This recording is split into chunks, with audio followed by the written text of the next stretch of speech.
Those who stand on tiptoe do not stand steady. Those who rush ahead arrive nowhere fast. Those who strive to shine dim their own light. Lao Tzu. How is it possible that the more we strive to improve ourselves, the more we seem to lose our peace of mind? So many of us exhaust ourselves in the pursuit of a better life, accumulating knowledge, chasing status, and working tirelessly. Yet we often find ourselves burdened, dissatisfied, and disconnected. According to the ancient sages of Taoism, much of human effort is misdirected. Our attempts to reshape life often pull us further from the very harmony we seek. Rules, values, and ethics are generally believed to uplift humanity, but Taoist thought turns this assumption on its head. These constructs, however noble in intention, may actually distance us from the natural order. Trying to steer the course of nature is like swimming upstream. We exert ourselves to the point of exhaustion without ever truly moving forward. This video explores the radical Taoist idea that real peace comes not from controlling the world, but from ceasing to try so hard to control it.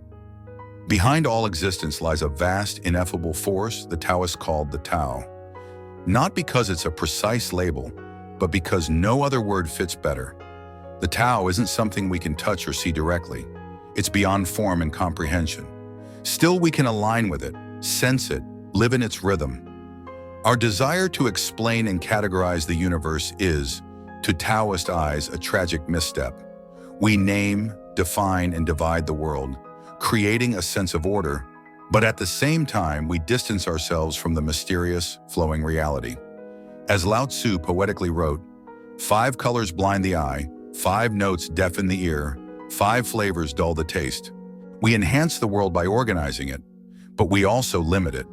In creating systems of thought, laws, and moral codes, we build cages of our own making. Despite their good intentions, such structures can suffocate the spontaneous nature of life. Let's now explore the concept of trying. We're all familiar with the motivational phrase, just do it, which implies effort and force. But Taoism offers a counter-view. The best actions arise effortlessly. Think of an athlete in the zone, or a poet lost in inspiration. They don't try to perform, they become the act itself. This is Wu Wei, often translated as non-doing or effortless action.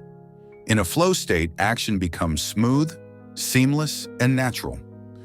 Wu Wei doesn't mean passivity, it means alignment with the natural current of things, where energy flows without friction.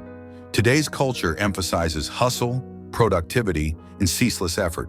But from a Taoist perspective, forcing results is often counterproductive. Life is already in motion, things naturally evolve. Sometimes it's by stepping back that we allow solutions to emerge. Often when we stop meddling, life sorts itself out. Why then do we persist in exhausting ourselves? A big part of it lies in how we assign value. We shun poverty and crave wealth. We fear loneliness and idolize belonging. Yet opposites are intertwined. One cannot exist without the other. Taoism invites us to question the belief that nature needs our fixing. Often, our well-intended interventions produce questionable outcomes. Let's now explore 3 specific areas where our efforts, though well-meaning, may lead us away from the Tao. 1. Trying to improve the world. Alan Watts, a well-known Taoist scholar, argued that the most dangerous people are often those desperate to fix society. Their zealous missions to save the world disrupt the natural order by imposing man-made ideals of good and evil. Take communism, for instance. Though born from the desire for fairness and equality, its implementation led to immense suffering. Zhuangzi tells a story about Wu Wei, a disciple of Confucius, who wanted to reform a poorly governed state using noble principles. Confucius discouraged him, warning that moralizing from a high ground is often met with resistance and may backfire. Quote, "If you do not understand a man's mind but stand before a tyrant preaching benevolence, you're merely highlighting others' flaws to showcase your own virtue." This kind of moral superiority divides rather than unites. Lao Tzu reminds us, do you want to improve the world? I don't think it can be done. The world is a sacred vessel. Tampering with it will only harm it. 2. Trying to be happy. Whether it's fame, power, wealth, or knowledge, Our endless pursuits for happiness often result in the opposite. We believe that happiness lies in milestones, in bank accounts, achievements, or social validation. But these are fleeting pleasures, not lasting joy. Zhuangzi wrote, "The world honors wealth, long life, a good name. It scorns poverty, early death, a bad name. People chase rich foods, fine clothes, pleasing sights and sounds, and those who lack these suffer deeply. But this is a foolish way to treat the body. Even the rich," he said, "often ruin their health chasing more than they need." Our bodies and minds wear down, yet satisfaction never arrives. Taoists suggest we step away from this pursuit altogether. 3. Trying to be someone else. The Zhuangzi shares a tale of animals envying each other. The centipede envies the snake's limbless motion, the snake envies the wind's formlessness, and the wind in turn laments how a finger can block it. The lesson? Every being has its place. No one trait is inherently superior. Modern culture pushes us to mold ourselves into ideals, changing appearance, personality, even culture to fit in. But Taoism teaches that nature makes no mistakes. A sixth finger is only seen as a defect because we've decided 5 is the standard. Quote, "When people see things as beautiful, ugliness is born. When they label things good, evil follows. Being and non-being give rise to each other.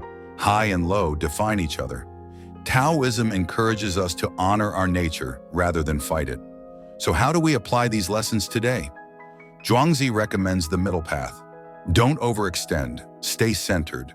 Live simply and true to your own nature. Quote, "Follow the middle, hold to what is constant, and you'll remain whole." Instead of stuffing ourselves with ideologies, we unlearn. As Lao Tzu says, to gain the Tao, unlearn something each day. Rather than adding to knowledge, we release preconceived notions. This is known as fasting of the heart. In this inner emptiness, the Tao becomes visible. Some might call this the divine or God. In this stillness, we find peace, and in peace, we find true happiness. Taoism teaches us not to force, but to follow, not to strive, but to flow, not to try, but to be. This is the art of not trying. Thank you for watching. If you found value in this, consider sharing it with someone who could benefit. And don't forget, a simple like goes a long way in spreading Stoic wisdom. For more insights on philosophy, personal growth, and the art of clear thinking, subscribe and turn on notifications. Stay strong, stay mindful, and above all, stay stoic. See you in the next video.